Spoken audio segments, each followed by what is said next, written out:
Olá, nós começamos mais um programa hoje, Luz, Câmera, Ação contra o Câncer, e o nosso tema é doação de sangue. Afinal de contas, no último dia 25 de novembro, comemorou-se o Dia Nacional do Doador de Sangue. Por isso, hoje nós vamos falar um pouquinho sobre o hemonúcleo que existe no Hospital de Câncer de Barretos. Eu estou aqui com o coordenador desse hemonúcleo, que é o Nixon Ramos, enfermeiro, que faz muito tempo que trabalha com isso, né, Nixon? Sim, já tem 12 anos que eu trabalho com hemoterapia. E aí tem aqui o seu currículo, tá? Vou dar uma lida porque eu não consigo decorar essas coisas não. Enfermeiro especialista em oncologia pela USP de Ribeirão Preto.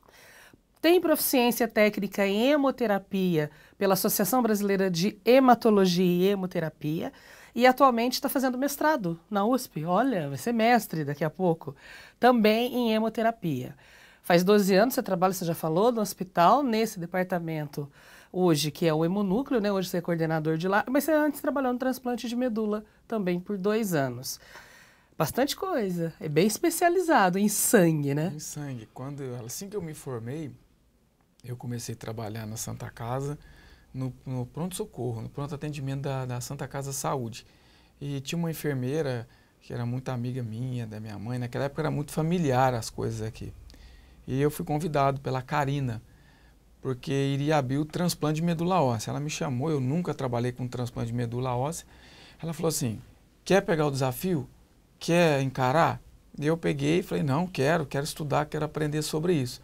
Tive a oportunidade, fiquei uns meses em Ribeirão, internado em Ribeirão, aprendendo o transplante junto com o Dr. Paton, que até hoje é o médico que responde pelo transplante de medula, junto com o Dr. Geórgio. Tem toda uma equipe. Que é o grande mentor, inclusive, Isso. né, do transplante de Então, medula óssea aqui. Assim que nasceu foi eu e o Paton. Eu fui lá, ele trabalhava lá na época e junto com ele e a equipe que tinha lá, eu aprendi toda a parte de transplante. Vim, treinei toda a equipe e trabalhei por 2 anos. Aí depois que eu dei minha contribuição, surgiu a oportunidade de trabalhar no hemonúcleo. Estava iniciando toda a parte de aférese, que sempre me encantei muito por aférese. O que é isso? Aférese são modalidades de coletas de células, de sangue.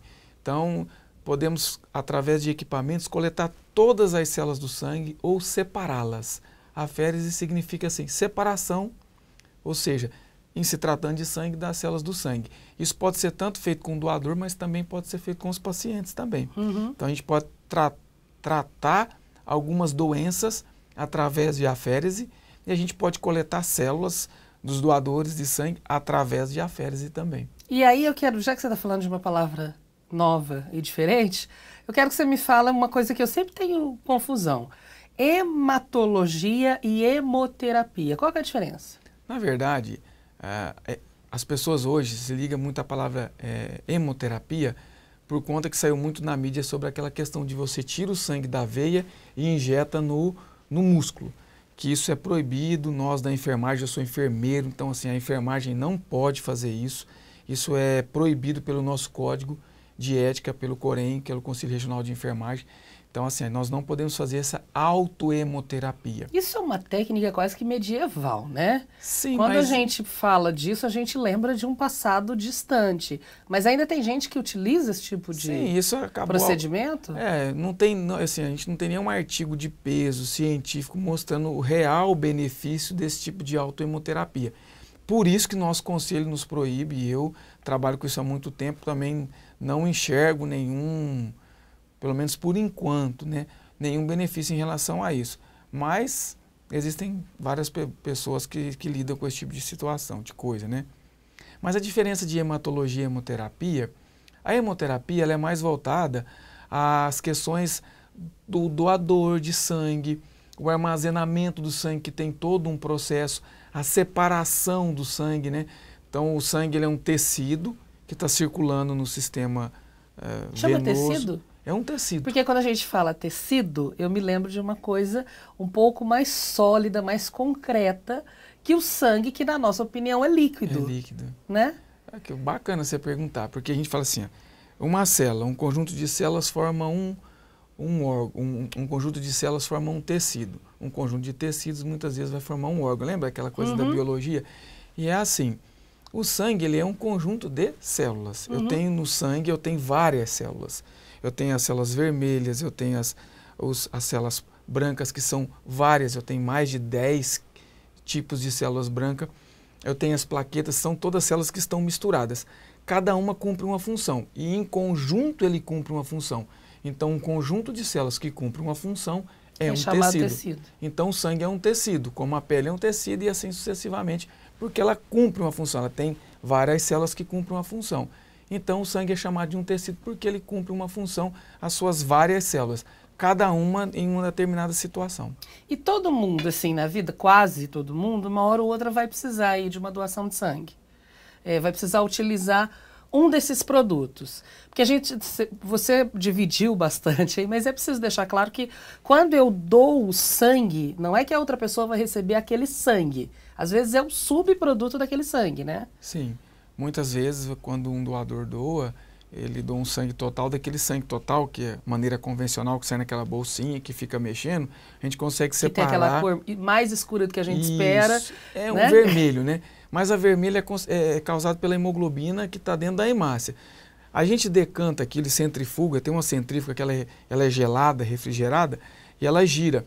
Como essa célula, aí as células, como a gente separa essas células? Por peso. Cada uma tem um peso. Então, por exemplo, a hemácia é o mais pesado, vai lá para o fundo da bolsa. Então, você olha a bolsa, fica aquela camada vermelhinha. Logo em cima dessa camada tem uma outra camada de célulazinha, que é bem grudada, que fica deitada nas hemácias, que são os granulócitos. Logo em cima do granulócito a gente vai ver uma camadinha branquinha, uma listinha branca. Aquela listinha branca, ali está todos os leucócitos, todas as células brancas, neutrófilo, eosinófilo, basófilo, todos. E em cima dessa camadinha branca, querendo soltar para ir para a parte líquida, que é aquele amarelo que é o plasma, estão as plaquetas. Então são essas camadas, por peso de célula a gente separa. Aí depois, numa maneira que a gente tem no laboratório, eu consigo jogar isso em cada bolsa e consigo ter uma bolsa de concentrado de hemácia, que é a parte vermelha. Eu consigo ter uma bolsa de plaquetas. Essa bolsa de plaquetas eu posso centrifugá-la de novo. Essa bolsa eu posso centrifugar e ter só uma bolsinha de plaqueta. Depois eu tenho uma bolsa de plasma que eu congelo e posso transfundir plasma. Eu posso descongelar esse plasma e ele quase descongelando, eu centrifugo ele de novo, faço um jeito que eu consigo concentrar e formar um quarto produto que é chamado crio, que é o crio precipitado. Cada um tem uma indicação diferente. E às vezes eu vou fazer uma cirurgia e não estou nem sabendo que eu estou utilizando um desses produtos. Quer dizer que um desses pedacinhos do sangue, de células de sangue, acabam sendo usados na maioria das cirurgias, né? Sim, em cirurgias maciças, principalmente aqueles pacientes, por exemplo, que têm uma deficiência da coagulação, está sangrando muito, mas às vezes não é a plaqueta que está fazendo ele sangrar. Pode ser os fatores da coagulação, são proteínas que existem no nosso plasma que a gente consegue fracionar isso daí e concentrar numa bolsa. Aí a gente transfunde para a pessoa porque ela está com deficiência daquelas proteínas. E é engraçado porque ainda existe gente, na época que tem muita campanha, porque baixa o doação, por exemplo, carnaval, você está sempre na mídia pedindo para as pessoas não deixarem de doar sangue, férias, né? Acontece aquela temporada em que baixa, e aí a gente tem a campanha do Bombeiro Sangue Bom e por aí vai. Ainda existe gente que fala assim, mas por que eu tenho que doar para o Hospital de Câncer? Por que eu não posso doar para a Santa Casa? Aí fazer a pergunta óbvia, que para você é óbvia, mas que nem para todo mundo é. Quando eu dou para o hemonúcleo do Hospital de Câncer, eu estou doando para o hospital só para os pacientes daqui? Não, nós somos responsáveis para distribuir sangue para o hospital, para o AME, para a Santa Casa, para o São Jorge, para a Colômbia, para Colina, Jaborandi e Guaíra. Então, o hemonúcleo é quem concentra as doações, extrai todos esses produtos que você explicou e distribui para a região, né, para a nossa micro-região. Sim, na verdade é muito complicado para uma micro-região captar o sangue, porque é um processo complexo, demanda de muitas normas que são exigidas pela legislação. A legislação ela é muito rigorosa na questão da captação do sangue, na captação, na colheita, na coleta do sangue. E ficaria muito difícil, muito complicado. É uma logística difícil para uma micro-região estar coletando sangue. Então, assim, tem toda uma questão de vigilância sanitária. São muitas normas que permeiam esse complexo que é captar um sangue. captar o sangue não é tão simples como as pessoas imaginam. Eu quero saber um pouquinho mais dessa história, porque além de ter o risco da contaminação, existe também uma acolhida quando um doador chega no hemonúcleo. E eu quero conhecer um pouquinho disso pela sua visão. Mas antes disso, a gente vai para um pequeno intervalo, você continua com a gente, acompanha aí no intervalo o quadro Aconteceu, que nós voltamos já já.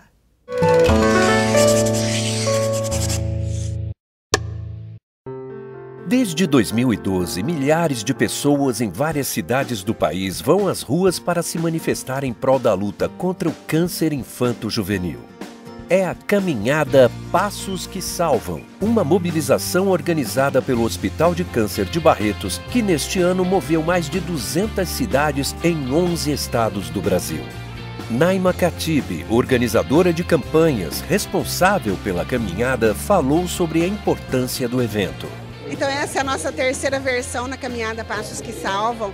Primeiro foram 20 cidades e 2 estados. Segundo ano, 80 cidades e 7 estados.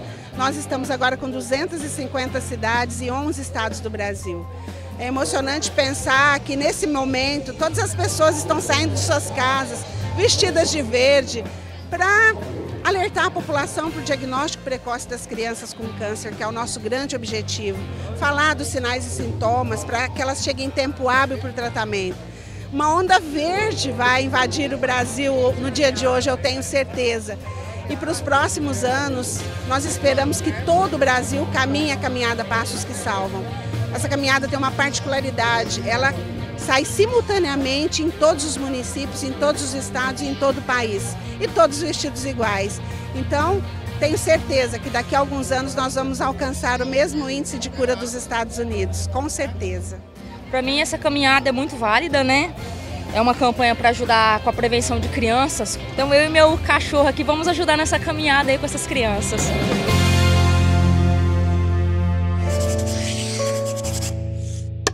E nós voltamos. Hoje nós estamos entrevistando o enfermeiro Nixon Ramos. Ele é coordenador do hemonúcleo do Hospital de Câncer de Barretos. Nós estamos falando de doação de sangue, do que é feito com esse sangue que você vem no hemonúcleo e pode doar. E uma pergunta que ficou no primeiro bloco é: existe todo um processo de legislação para que nenhum doador tenha o risco de contaminação. E esse processo é um pouco rígido, pelo que você estava dizendo, né? É assim, tem uma portaria que é a 2712, que ela rege todas as regras que uma instituição precisa ter para poder fazer a coleta de sangue.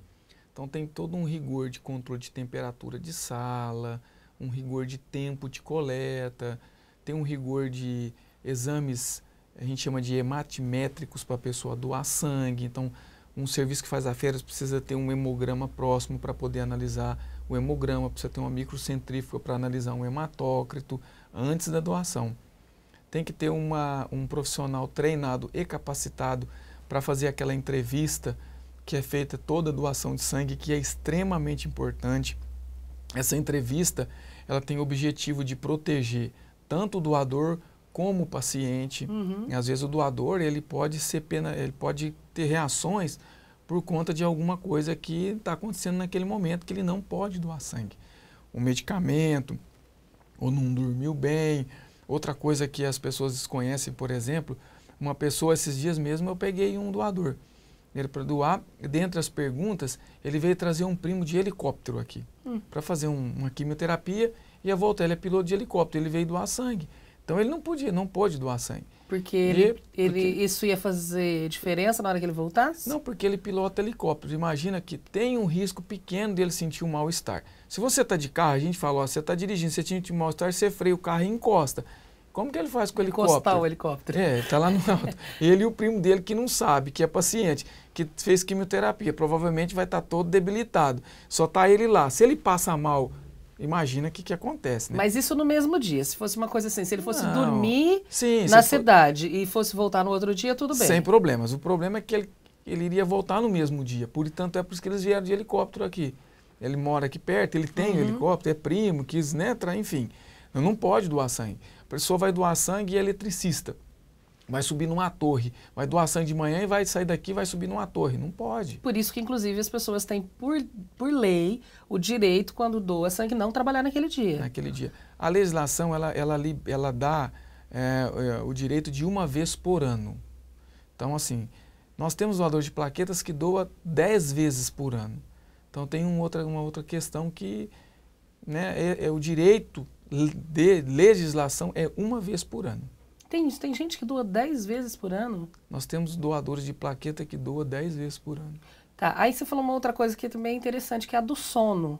A pessoa tem que ter dormido bem naquela noite? É muito importante. Por quê? A pessoa pode sentir um mal-estar e depois ela não volta a doar mais.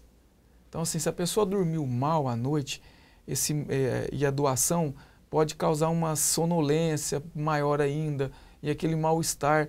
Eu já assisti até crise convulsiva, pré-convulsão, a pessoa treme. Então, assim, porque o organismo dela não está descansado, não está bem. Para doar, você tem... Está sob estresse, digamos assim. Isso, você tem que estar calmo, você tem que estar tranquilo, porque senão você pode ter efeitos indesejados, que 99,9% das vezes não dá reação. Mas se você vem nervoso, com pressa, com sono, isso pode desencadear uma reação que muitas vezes é desagradável. Por isso que eu perguntei, além de todas essas condições sanitárias que são por lei, tem que ter essa acolhida, não é só a entrevista fria, mas tem gente que chega muito nervosa para doar sangue, né? Tem muitos trabalhos... Achando que dói. Dói, um pouquinho dói, não tem como, né? Falar que não vai doer. É uma agulha grossa, né? E olha só que interessante, você vê como que o ser humano, ele é bacana. A gente assiste a televisão e vê muito problema, né? É gente judiando de animal, queimando as matas, poluindo o rio, o ser humano fazendo um monte de coisa, né? Errada, vamos dizer assim, que prejudica. Aí você vê um grupo de pessoas ali no hemonúcleo que sai da sua casa, gasta sua gasolina, paga o ônibus, vem aqui, toma uma picada, 2 picadas às vezes por conta do exame antes, né? Para poder ajudar uma pessoa que ele nem conhece. Então, acho que se... E que talvez nunca vá conhecer. A probabilidade é que nunca vá conhecer. Nunca vá conhecer. Né? Então, eu faço até um convite. Eu nunca parei para pensar nisso. Podia fazer um convite. Se um dia você quiser ver boas pessoas, pega ali, vai ali no hemonúcleo, senta ali, ó, que você vai ver um monte de gente boa chegando. Por quê? Ela enfrenta um medo pessoal também. Sim, muita gente tem problema com picada de agulha. Muitos doadores. Acho que a maioria das pessoas, ninguém toma injeção porque quer. Hoje eu não tenho nada a fazer, vou tomar injeção. No entanto, vem... se submeter a uma picada, né, para ajudar alguém. Você imagina, o doador de plaqueta que vem 10 vezes por ano, porque ele pode doar 24 vezes por ano. É que a gente limita no máximo... 2 vezes no mês? Pode doar 2 vezes no mês. A plaqueta, sim. Só que a gente limita uma por mês. Qual que é a diferença? É porque a hemácia, né, que é a parte vermelha, normalmente, na doação convencional, o homem pode doar 4 vezes no ano e a mulher 3. Se for a féris de hemácia, o homem pode doar no máximo 3 vezes no ano e a mulher 2. Plaqueta 24 vezes no ano. Mas qual que é a diferença na hora que você vai tirar isso? É aquilo que eu falei no começo. Você não tira só as plaquetas do meu organismo. Isso, é como eu falei no começo, que eu estava explicando, as máquinas de aféres hoje, antigamente também era assim, não é só hoje, mas elas têm softwares.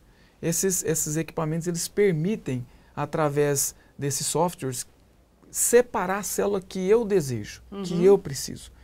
Então você vai lá e vai fazer uma doação de plaquetas. Eu programo a máquina para ela separar o seu sangue e desviar para uma bolsa só as plaquetas. O remanescente, o resto, devolvo tudo para você. Ah, tá. Eu vou fazendo isso por ciclos. Aí eu obtenho uma bolsa somente de plaquetas. Só que as hemácias voltam para você, os glóbulos brancos voltam para você. Aquilo que eu não vou utilizar é devolvido para o doador. É uma reciclagem mesmo, né? Sim. Do sangue. E quando eu venho fazer uma doação convencional, qual que é a quantidade que é extraída? A quantidade é de 450 ml. A gente também tem uma legislação que diz que não pode passar mais do que 8 ml por quilo de peso. Então, se é uma pessoa assim, próxima de 50 quilos, 51, 52, 53, 54, 55, a gente coleta 400 ml. Se a pessoa é mais pesadinha, um pouquinho, a gente coleta os 450 ml. Na doação de plaquetas, dá em torno de 300 ml e uma doação de hemácia dupla, 400 ml. E quanto tempo o meu organismo demora para repor esse sangue que você tirou? Isso vai depender muito de cada pessoa. Se for hemácia, a recuperação é um pouco mais lenta, por isso que a gente doa menos vezes ao ano, né? 3 vezes a mulher, 4 vezes o homem na maneira convencional. A hemácia, só para lembrar para o leigo, é o sangue puro, é o sangue. O globo vermelho. O vermelhão. Isso, lá, o globo que a gente vermelho, conhece, aquela massa vermelha. Esse demora um pouquinho mais e varia muito de pessoa para pessoa.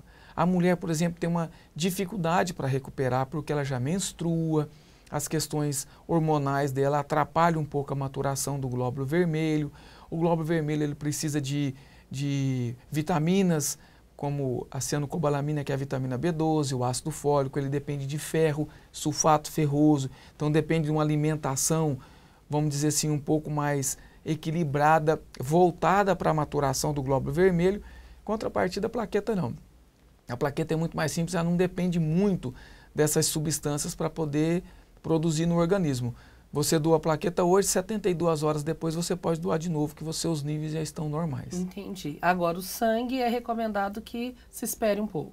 A hemácia precisa esperar. Principalmente na mulher. Principalmente a na mulher, mulher. só uma curiosidade, você sabe quanto que ela mais ou menos perde de sangue num período menstrual, no final de um período menstrual? Isso vai variar muito também de cada mulher, né? Cada ciclo é muito diferente do outro. Pode perder desde 20 ml até 50, enfim, aí vai depender. E todo mês, né? E todo mês. Por isso que a mulher tende a ter um pouco menos de hemácia, e ela, como dentro da hemácia tem o sulfato ferroso, o ferro, você concorda que todo mês ela perde um pouquinho de ferro?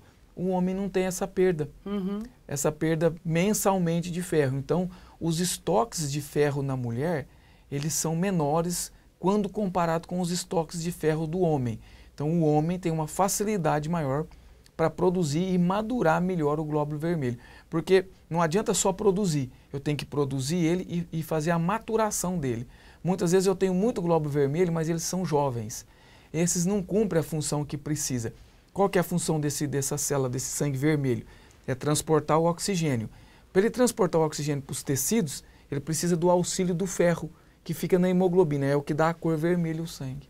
E tem muita coisa interessante ainda que eu quero saber para a gente tirar um pouco dos mitos da doação. Você falou, por exemplo, que algumas pessoas têm mal-estar. É o máximo que pode acontecer. É o mal-estar. Ou o nervosismo em excesso. Sim. Que aí pode causar alguma coisa no organismo, né? 99% das reações ela é causada por nervosismo. Porque a quantidade de sangue que a gente retira, ela é calculada fisiologicamente para que não faça falta para você. E aí eu quero falar um pouquinho desse estresse, de como é a chegada, a gente falou da acolhida, vamos no próximo bloco dizer um pouquinho mais dessa acolhida, do tal do suco de laranja. Né? O mito do suco de laranja. Quer saber também? Então fica com a gente. Se você já fez doação de sangue, continue com a gente para saber como é que foi aproveitado esse teu sangue, como a gente está falando. E se você nunca fez, continue com a gente, quem sabe, né? Você seja estimulado a fazer. Eu volto já já.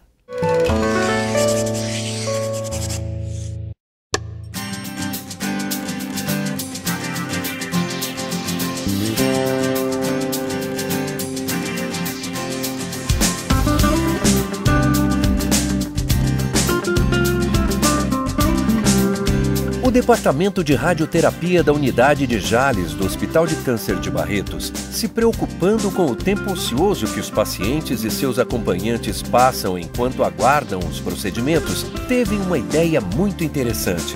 O projeto Unindo Peças oferece uma série de quebra-cabeças para essas pessoas montarem nos momentos em que estão esperando pelo atendimento. A ação tem feito tanto sucesso que depois de prontas, as lindíssimas obras são emolduradas e expostas nos corredores da instituição. Algumas delas ainda ajudam o hospital de outra forma, sendo leiloadas para ajudar a cobrir o déficit da operacional do hospital.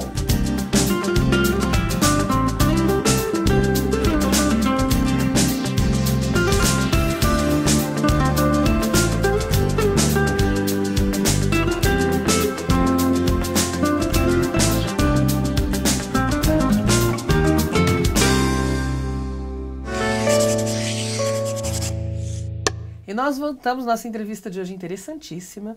O mundo do sangue que corre dentro da gente e as doações que a gente pode fazer e muitas vezes salvar vidas. Para isso eu estou aqui com o coordenador do Hemonúcleo do Hospital de Câncer de Barretos, o Nixon Ramos, enfermeiro especialista, quase mestre. Né?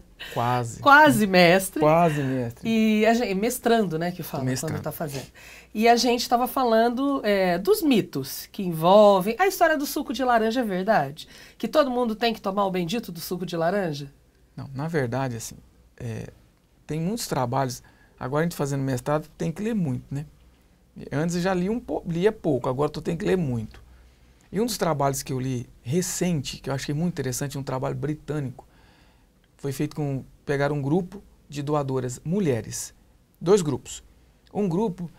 Fizeram elas beber 1 litro de líquido, qualquer líquido, suco, chá, água, antes da doação. E o outro não deixou beber nada. Ao final da doação, todas essas que beberam muito líquido antes não sentiu nenhum tipo de mal-estar. Isso foi um trabalho com mulheres. E aquele grupo que não bebeu nada, algumas delas sentiu mal-estar. Então, ele se mostrou esse estudo que, se você beber líquido, quanto mais líquido você bebe antes da doação, antes que eu digo antes mesmo, meia hora antes. Não adianta também você tomar muito líquido 7 horas da manhã e doar 10 horas da manhã. Não, você já urinou todo esse líquido. Porque meia hora antes, todo esse líquido que você bebeu, ele vai ser absorvido. Então ele vai estar aí circulante na sua circulação, né? E quando você doa, você vai sentir menos falta ainda. Então o organismo ele está perdendo, mas você ingeriu. Ou seja, isso acaba fazendo um balanço que a gente chama de normovolêmico, você fica bem... O organismo fica muito menos... Ele se sente muito menos agredido, vamos dizer assim. Então, tem que tomar lá suco, chá, água. Leite também pode? A gente pede para que seja... Pode. Assim, é diferente, porque o leite, nós temos 3 tipos de leite. É diferente. Uma coisa é você tomar 1 litro de leite desnatado, é uma coisa. Você tomar 1 litro de leite saquinho, que é normal, é diferente. Se você tomar 1 litro de leite de vaca, que eu tenho muito doador que mora na fazenda, e o cara vai lá e toma 1 litro daqueles copão de leite da vaca cru. É outra história. Não dá. Se você for tomar um copinho de leite, não tem problema não. Tá. E claro que nenhum líquido que contenha nada alcoólico. É meio óbvio, mas vamos deixar o óbvio mais óbvio ainda, né? No dia anterior... Quanto tempo antes eu não posso tomar bebida alcoólica? 12 horas. Também é muita quantidade. Você também, no domingo, tomou o dia inteiro, ficou tomando até... Deixa para doar na terça. Aí deixa para doar na terça. Segunda-feira não. Deixa para doar na terça, melhor. Outras coisas assim que as pessoas falam. Tem gente que fala assim, eu vou fazer um check-up, porque eu chego lá, eles me fazem um monte de pergunta, aí eles pegam meu sangue, fazem um monte de exame, se eu tiver algum problema eles vão me contar. Então eu vou fazer a doação para fazer um check-up. Isso existe também. A gente ouve isso e a gente fica muito triste. Eu queria aproveitar a oportunidade e dizer para as pessoas não fazerem isso. Isso é muito triste. É feio, a gente já ouviu assim, desculpa, mas médico, às vezes, cara, não, meu médico mandou vir doar sangue para eu fazer um exame mais rápido. Assim, jamais fazer isso. Por quê? O intuito de doar sangue ele tem que ser outro. Outra coisa, a pessoa fala, eu quero fazer um check-up. Só para você ter uma ideia, existem mais de 500 tipos de exames. Às vezes você tem um problema na tireoide, você tem que fazer um exame específico para tireoide. Às vezes a pessoa... Na doação de sangue não se faz esse exame. Não faz. Estou dizendo, tem 500 tipos de exame. Você está com problema de colesterol. Não adianta você vir doar sangue, a gente não faz exame para colesterol. Eu acho que eu estou com diabetes. A gente não faz exame para diabetes. Não faz exame para diabetes. Não. Então, se eu não sei que eu sou diabética, eu posso doar sangue? Pode, e se você for diabética, a gente não vai saber também. Porque a gente não faz. Eu acho que eu estou grávida, piorou ainda, a gente não faz exame de gravidez. Eu acho que eu estou com triglicérides alterado, a gente não faz exame de triglicérides. Outra coisa, a gente faz exames somente para doenças transmissíveis por sangue. Então é a hepatite B, hepatite C, o HIV, o HTLV, Chagas e sífilis. Agora, o grande problema de você procurar o hemonúcleo para fazer um exame, se você acha que você pegou alguma doença, isso é muito perigoso. No começo da entrevista eu falei que a gente pode fazer 4 produtos. Se você pegou uma determinada doença, vamos usar como exemplo a AIDS, ela demora um tempo para aparecer no sangue. Esse é que é o grande perigo. A hepatite demora mais tempo ainda. Então, se você está contaminado com AIDS ou com hepatite e não deu tempo de ser detectado pelos exames, você pode estar contaminando 4 pessoas. O pior disso, eu posso pegar uma bolsa dessa de sangue e dividir ela em 5 pequenininhas bolsas e mandar para a Santa Casa, para utilizar na UTI neonatal.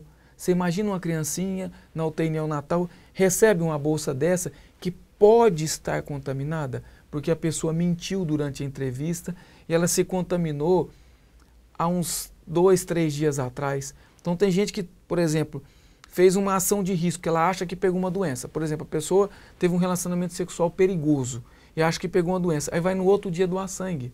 E acontece ainda, né, Nilson? Infelizmente. Infelizmente. Isso é criminoso, é perigoso. Por quê? Se ela pegou AIDS, o exame não vai detectar. E já pensou se eu pegar essa bolsa e dividir ela para várias criancinhas, bebezinhos na Santa Casa? Imagina só a tragédia que não vai ser. E é importante dizer também que hoje a rede pública tem os exames de detecção rápida. A pessoa vai numa unidade básica de saúde, isso é fato, viu, gente? Você vai na unidade básica de saúde, o resultado do exame é dado na hora. Se você tem alguma dúvida com doença sexualmente transmissível, inclusive sífilis, é só chegar na unidade, falar isso com discrição. Os profissionais estão preparados para manter essa discrição. O resultado sai na hora. Você espera 15 minutos, o resultado está ali, na sua mão, por escrito. Então não precisa recorrer a um método de solidariedade, que deveria ser de solidariedade, para ter um exame desse, né? E é gratuito. Lembrando que é gratuito. Então, assim, isso que você falou é importante. A pessoa tem vontade, está precisando de fazer um exame para doença sexualmente transmissível, procura a rede pública. Por quê? A qualidade do exame da rede pública é igual ou até melhor do que a nossa. Por que eu digo que é até melhor? Os exames de banco de sangue, ele tem uma leitura mais sensível. O que eu queria explicar, que as pessoas entenderem, muito doador fica em dúvida. Ele pega, vamos dizer assim, com mais sensibilidade. Então, isso dá, como é equipamento, aumenta muito, a gente chama de falso positivo. O que é o falso positivo? É a pessoa que, para o banco de sangue, dá positivo, mas como ele está muito perto ali do positivo, vamos dizer assim, a gente encara como... margem de erro, que é um termo da moda agora, ele está perto da margem de erro. É esse o termo, porque é um equipamento, às vezes ele fica, a gente chama, tecnicamente a gente chama de zona cinza. Uhum. Se ele está na zona cinza, a gente encara ele como positivo. Ou seja, para não utilizar aquele material que pode vir a estar contaminado. E na maioria das vezes ele não é positivo. Que se você fizer um exame na prefeitura ou no laboratório, isso vai ser normal, vai ser dado como negativo. Então, a sensibilidade de todos os hemonúcleos no mundo é assim, ela é maior, principalmente para sífilis. Muito doador nosso que às vezes vem e pode dar um exame de sífilis e não é. E não tem. Ele vai fazer em outro lugar, não dá. Porque a unidade básica de saúde é específica. Isso, Ju, né? Essa palavra que ele tem uma especificidade maior. Nós aqui é mais geral, então pega mais, pega com mais, vamos dizer assim, exagera. A gente, os nossos exames eles são mais exagerados para tentar pegar o máximo que a gente puder para evitar esse tipo de contaminação que você acabou de dizer. Né? Agora, e a história que engrossa o sangue? Não, aí os bisavós da gente falavam assim, quando você doa sangue, engrossa. Não tem Fica isso. mais saudável. Não, fica mais saudável. Fica mesmo? Quando você doa sangue, você renova, você vai estar tirando e você vai estar renovando as suas células, né? Então, claro que dentro de limites seguros, que a nossa legislação ela é segura, é saudável doar sangue. Existem mitos que as pessoas dizem que é perigoso, é tudo descartável. A férise é um equipamento que eu coloco um kit que ele é todo descartável ali dentro, todo protegido com filtros bacteriológicos, então o risco de você se contaminar numa doação, ele é zero. Qual que é o risco que você tem numa doação? Uma dor no braço, ficar um pouquinho roxo, pode acontecer? Pode. Você sentir um leve mal-estar? Pode. Ponto. Fora isso, não tem outro risco. Não engrossa o sangue, pelo contrário, deixa o sangue mais ralinho, vamos dizer assim, leve. Ele circula melhor. O que engrossa o sangue, por exemplo, é fumar. Fumar, por exemplo, engrossa o sangue. Agora, doação. Quem fuma, por exemplo, que tende o sangue ser um pouco mais viscoso, doar sangue é muito bom, porque acaba ajudando nessa viscosidade. Mas o ideal é que nem fume, né? O ideal é que as pessoas não fumem, mas quem gosta de fumar, a gente vai fazer o quê? E quais são os horários que eu posso doar? Porque tem também essa história que eu só posso vir de manhã. A gente prefere que as pessoas venham de manhã por conta da alimentação. À tarde as pessoas tendem a ir comendo e você acaba ingerindo alimentos que têm gordura que a gente às vezes não imagina. Por exemplo, você pega um pão de queijo, tem muita gordura. Você já fez pão de queijo assim? Vai óleo nele, vai óleo, vai o queijo. Vai ovo. Que já tenha, né, vai gordura. queijo que tem gordura, vai óleo que tem gordura, vai ovo que tem gordura. Então, assim... excesso de proteína ali, né? Pois é um alimento gorduroso. Então, às vezes a pessoa acha que não é, mas tem muito alimento que é gorduroso. Você come um salgado assado, que é feito de massa com gordura hidrogenada, é muita gordura que tem. Aí eu preciso da doação de te coletar aqueles tubinhos para fazer os exames. E o princípio é o mesmo quando você vai fazer um exame no laboratório. O que eles te pedem? Jejum. Porque se você, na doação de sangue, não tem que fazer jejum. Você pode e deve comer mais suco, água, líquidos, chá, leves. Líquidos leves. Você pode comer frutas à vontade, comer bolachinha, água e sal, bolachinha de maizena, coisas leves. Não tem, comer uma granola, né, um cereal, não tem problema nenhum. Tá, a gente vai continuar, tem que fazer intervalo agora. Estou até quase estourando o tempo desse bloco, que foi muito interessante. Mas a gente volta já para concluir a história da doação e falar um pouquinho sobre a necessidade de conscientização das pessoas. Daqui a um minuto.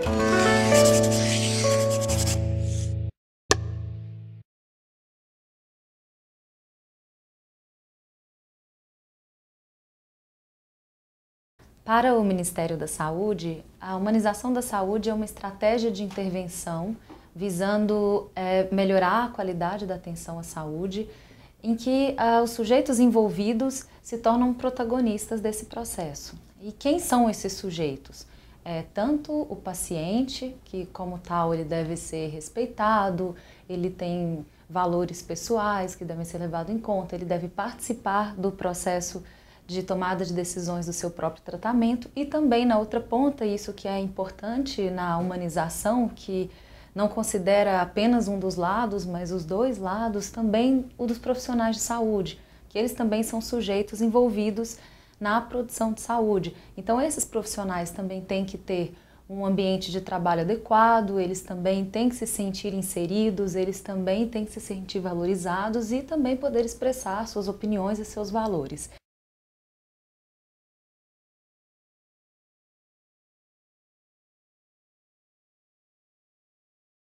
Então, a humanização, ela parte de um pressuposto do cuidado e da discussão entre todos os entes que estão envolvidos, tanto os pacientes, então entre pacientes e profissionais, quanto profissionais e instituição de saúde, entre todos eles com o próprio sistema de saúde através do controle social. E eu ressalto também que esses profissionais de saúde não são só os médicos, enfermeiros, psicólogos e dentistas, mas também todo o pessoal administrativo, né? As faxineiras, recepcionistas, todas essas pessoas contribuem da sua forma para a produção de saúde. Inclusive são os recepcionistas os primeiros que recebem os pacientes na entrada do hospital. Então, o que se propõe esse projeto, né, que está muito em voga agora pelo Ministério da Saúde, desde 2004 que foi lançado, é exatamente, é um projeto de corresponsabilidade. Então, para se afirmar direitos, tem que se afirmar também responsabilidades, que é o outro lado da moeda. Então, as pessoas têm direitos como pacientes e eles também, participando de forma informada, esclarecida do tratamento, eles também são responsáveis pelas decisões que eles tomam, pelas opiniões que eles emitem, pelas informações que eles passam para os profissionais de saúde. Da mesma forma, os profissionais também são responsáveis dentro do seu processo de trabalho. E a instituição deve promover também que eles sejam responsáveis também pela gestão desse processo de trabalho. Isso por quê? Porque se descobriu que, se percebeu que é impossível uma pessoa prestar um bom acolhimento a outra se ela também não se sente acolhida. É muito difícil um profissional se sentir inserido se ele não é respeitado, se ele não é valorizado, se ele não se sente responsável por aquela instituição. O programa Luz Câmera Ação de hoje está sendo todo sobre doação de sangue, porque no último dia 25 de novembro foi comemorado o Dia do Doador de Sangue. Essa figura tão importante que se dispõe a dedicar um tempo da sua vida para ajudar outras pessoas. E muitas vezes essa pessoa vem, faz a doação e nunca mais volta. Há algum estudo, algum número sobre qual que é o índice de retorno dessas pessoas? Existem, tem vários estudos que mostram isso. Nós aqui temos no cadastro, a gente consegue enxergar aquelas pessoas que veio uma vez e não voltou mais. A gente tenta resgatar, né? Às vezes a pessoa teve um desprazer durante a doação, ou ela ficou chateada por alguma coisa, a gente tenta resgatar, porque é muito importante para a gente entender o porquê que ele não volta. Porque assim, existem algumas coisas que eu queria aproveitar a oportunidade de explicar. Às vezes, nos finais de semana tem campanhas. Aí às vezes a cidade traz um ônibus com 40 pessoas. Chega aqui 7 horas, aí às 9, por exemplo. Sem avisar. Às vezes a gente pede para não trazer muito, para tentar agilizar para todo mundo. Aí às vezes o doador de barris, ele chega aqui às 9, tem 30 na frente dele. E a gente, assim, você sabe, nós somos um hospital filantrópico, a gente tem as dificuldades financeiras. E o ambiente que eu tenho é aquele, eu não consigo ampliar aquele ambiente para doar mais, vamos dizer assim, mais pessoas ao mesmo tempo. Eu sou limitado com aquele número de funcionários, mesmo porque etc. tem a legislação, isso, mesmo tem porque tem esse cuidado em cada um, né? E às vezes demora um pouco. Essa é a nossa preocupação, fazer com que não demore, com que o doador não espere, mas muitas vezes eu não consigo. Mas, Nixon, tem dia que fica lá todo mundo sozinho esperando um doador? Fica. E quais são essas temporadas que baixa mesmo o índice de doação? Dezembro, agora essa semana entre Natal e Ano Novo. Janeiro. Não vem ninguém. Bem pouca gente. Janeiro, férias, também diminui bastante. No frio, junho, julho, diminui bastante as doações de sangue. São épocas difíceis, porque a gente precisa muitas vezes de grupos específicos, mas nós estamos preparados porque muita gente liga para essas pessoas específicas. Tá. Essa doação que as pessoas têm como hábito, você disse aí que doador de plaqueta às vezes vem 10 vezes no ano. Tem doador de sangue que vem religiosamente. Você já entrevistou essas pessoas de perguntar por quê? E você sabe, você acabou de dizer, os clientes, né? Quando está muito baixo, você liga. Sim. Você conhece essas pessoas. Sim, claro. Você encontra as pessoas na rua. Encontro. Qual é a motivação dessas pessoas? Eu até hoje não consegui uma explicação. Aquele desejo que a pessoa tem de ajudar o próximo mesmo. Né? Sempre, às vezes eu pergunto, o que te trouxe aqui? A resposta sempre é a mesma. A vontade de ajudar o próximo. Isso é gente boa mesmo. Não, é que eu falei, quer ver gente boa? Vem no banco de sangue, senta ali, todos que entram ali, você pode ter certeza que é gente boa. É gente do bem. É gente do bem. Tá, para eu me considerar gente do bem. Não estou dizendo que quem não vai doar não é gente do bem. Sim. Mas ali tem um grupo que é um bem especial, sabe? Porque tem pessoas que não doam sangue, mas, por exemplo, é voluntário aqui no hospital, é voluntário na Santa Casa. Não, gente boa existe no mundo. Ajuda asilo. Isso é fato, o mundo nossa. não tem solução ainda. A humanidade tem solução. Agora, quem está em casa, quem está pela internet, que a gente está na internet também, né, nas redes sociais, e quer doar, o que essa pessoa precisa ter como requisito?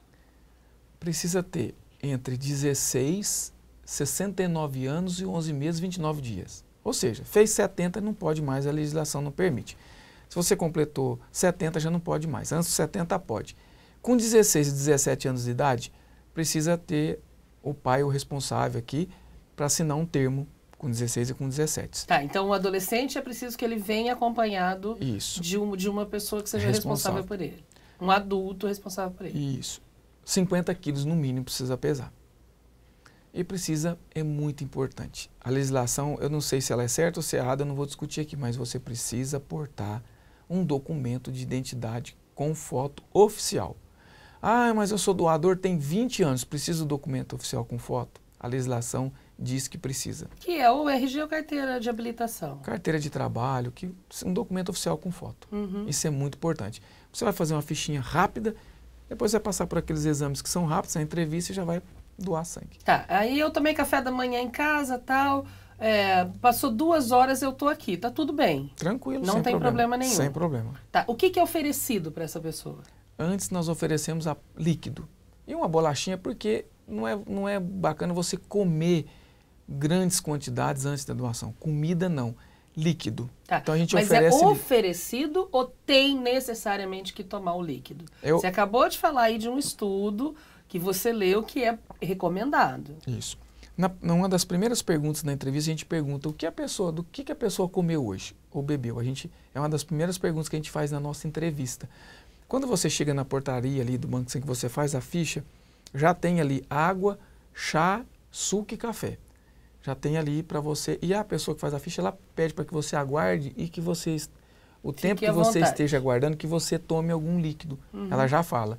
Durante a entrevista, a gente pergunta de novo. Se a pessoa fala que não bebeu nada, a gente pede para que enquanto demora uns 10 minutinhos para a gente montar aquela bolsa, fazer as etiquetagens dos tubos. É tudo descartável, tem que trocar tudo. A gente abre todos os pacotes e vincula tudo. A gente faz um pacote daquela doação, porque precisa estar tudo muito bem amarradinho para não misturar lá dentro. Isso é muito sério também. Então, enquanto a gente faz isso, demora uns 5, 10 minutos. Nesse tempo a gente pede para que a pessoa vá e ingira líquido, porque nas primeiras meia horas que antecede, que é o importante, 10 minutos antes da doação, é importante você beber água, suco, qualquer líquido. Então o incentivo é bem incisivo, digamos. Bem incisivo. Digamos assim. Isso. Né? Aí a pessoa terminou a doação. Quanto tempo dura? Vai depender do média. tipo. Em média, se for uma doação de sangue total, que é aquela doação convencional antiga, de 15 a 20 minutos. Se for uma doação de aféres e hemácia, 40, 45 minutos, ali na máquina. Se for uma doação de plaquetas, 1h30 mais ou menos na máquina. Porque tem a história que você já explicou da volta Isso. do sangue para o organismo, do que não se aproveitou, só Devolve. tira a plaqueta, o resto volta para o organismo. Tudo então isso tem um tempo. Tudo num circuito fechado, tá? Com segurança de 100%. Terminou isso, a pessoa é encaminhada para tomar um lanche. Esse lanche tem 2 objetivos. Primeiro objetivo, que a pessoa acabou de perder tecido, né? Perdeu sangue, precisa recuperar. Então a gente tem que oferecer um lanche com mais suco também hidratante. Tem uma máquina com vários sabores, que a pessoa tem que se infartar de tomar suco. E segundo, que é a parte mais importante, que eu vou contar aqui agora, que os doadores não sabem, mas eu vou contar. Quem assistir vai saber. É uma pegadinha. Não é uma pegadinha, mas é importante. Na verdade, esse tempo que a gente oferece o lanche, ele tem o objetivo de eu ofertar, mas o mais importante é que o doador permaneça por mais uns 15 minutos.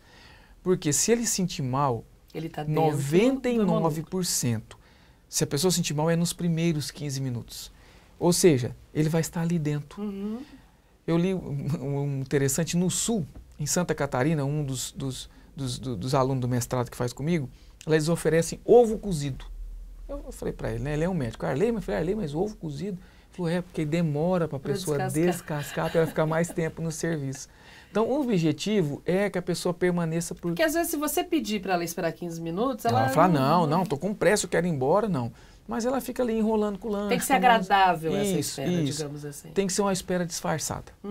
E ela disfarça comendo um lanchinho, batendo um papo ali. Porque às vezes a pessoa vem dirigindo. Isso, precisa esperar. Não é bom ela pegar um equipamento que seja um carro.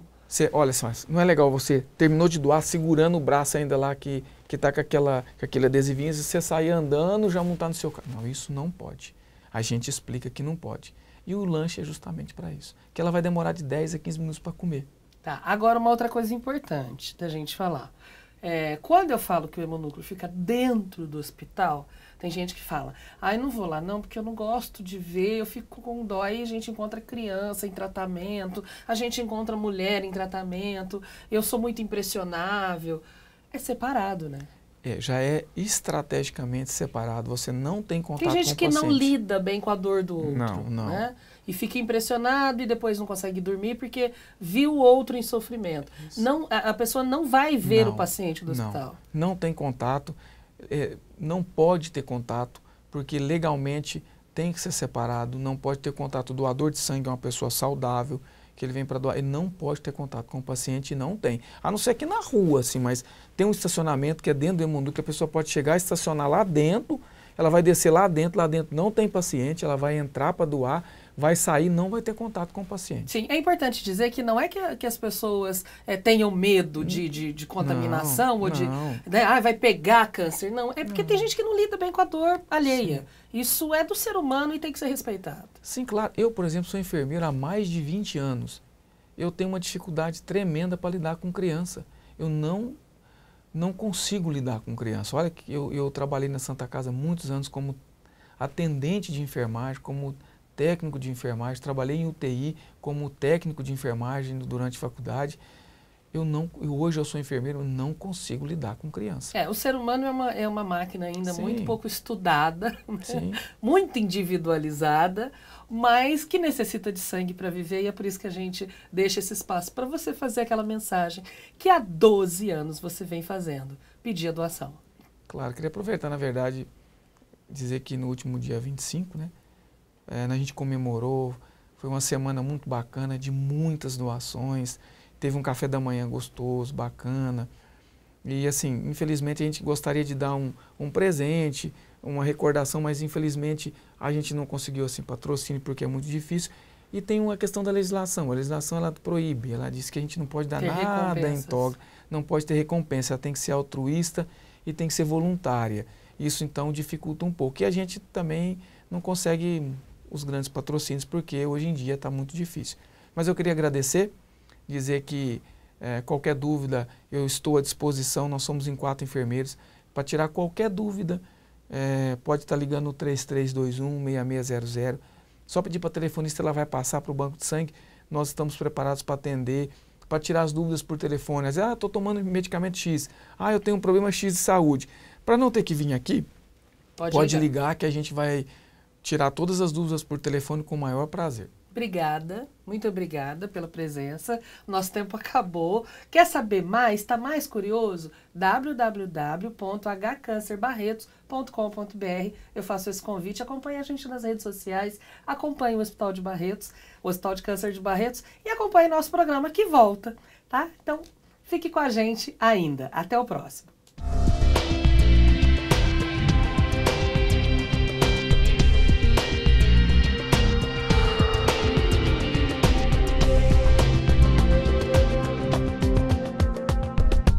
Olá, estamos mais uma vez com vocês com o quadro Trocando Ciência em Miúdos. A gente tem hoje como convidada a Isabela Camacho, ela que é acadêmica de medicina aqui da Faculdade de Medicina de Barretos, está fazendo a sua iniciação científica aqui no Hospital de Câncer de Barretos. Olá, Isabela, tudo bem? Olá, tudo bem? Eu gostaria de agradecer a oportunidade para estar falando um pouco sobre o meu projeto e muito obrigada pela oportunidade. Isabela, eu sei que você está fazendo um estudo então com pacientes com câncer de mama, com exossomas de pacientes com câncer que tem câncer de mama. O que é exossoma? O que é essa palavra difícil? Então, exossomas são pequenas vesículas que circulam pelo corpo. Como se fosse uma bolinha mesmo, com uma membrana e que tem um material genético dentro. Isso circula pelo sangue, é isso? Vai pelo corpo inteiro? É pelo sangue. No meu caso, eu vou analisar os que circulam pelo sangue. Então, são pedaços, você falou que é de material genético, é isso? O que é esse material genético exatamente? Para que serve esse material genético? Então, o que eu vou estudar são microRNAs, que são pedaços de RNAs. E são pequenos fragmentos de materiais genéticos maiores. Então, tem o RNA, né? É uma palavra difícil também. O que é esse RNA? Então, o RNA ele vai regular a expressão de proteínas. No meu caso, os microRNAs vão impedir as proteínas para que elas não sejam sintetizadas.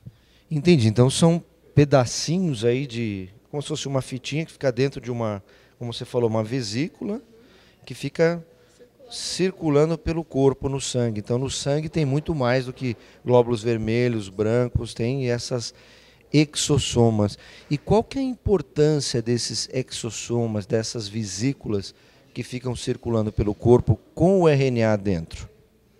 Então, no caso das pacientes com câncer de mama, elas vão influenciar na progressão ou não do câncer. Então, meu estudo vai ser, eu vou pegar 2 grupos de paciente, um que o câncer progrediu e teve metástase pelo corpo, e o outro que não. Eu vou analisar como que essas vesículas influenciaram nesse processo. Vai ser como se fosse um biomarcador. Ele vai poder falar, por exemplo, se o câncer é mais agressivo ou não, se espalhou ou não. E como é que você vai fazer esse estudo exatamente? Como é que você vai executar o estudo? Então, foi retirado o soro das pacientes, retirou o sangue, nós vamos pegar o soro. Do soro dessas pacientes, nós vamos isolar os exossomas com kits específicos. E dos exossomas, nós vamos isolar os microRNAs, para que o estudo seja feito. Então quer dizer que você vai coletar o sangue dessas mulheres ou isso já está coletado, já está armazenado? Está armazenado. O sangue já foi coletado e já está armazenado. Fica armazenado aqui no hospital os pacientes que vieram fazer tratamento. Alguns deles já cederam esse material e isso ficou aqui armazenado. Isso, foi isso mesmo. Você vai trabalhar no laboratório, você vai trabalhar com os dados. O que você vai fazer nesse estudo? Então, a gente está recolhendo os dados dos pacientes já para poder ver quais pacientes que deixaram um plasma disponível para a gente poder fazer o estudo. E eu vou trabalhar no laboratório fazendo esses isolamentos que eu havia falado. Entendi. Muito interessante seu estudo. E o que você acha que isso pode, no futuro, beneficiar as mulheres que têm câncer de mama? Então, isso meio que vai individualizar cada uma, para saber quando que eu preciso dar maior atenção para aquela paciente, quando que aquela doença vai ser mais agressiva. E aí eu vou poder interferir mais e ajudar mais no prognóstico dessa paciente. Ok, Isabela, muito obrigado pela sua entrevista. É isso aí, o Hospital de Câncer de Barretos fazendo pesquisa para beneficiar os seus pacientes.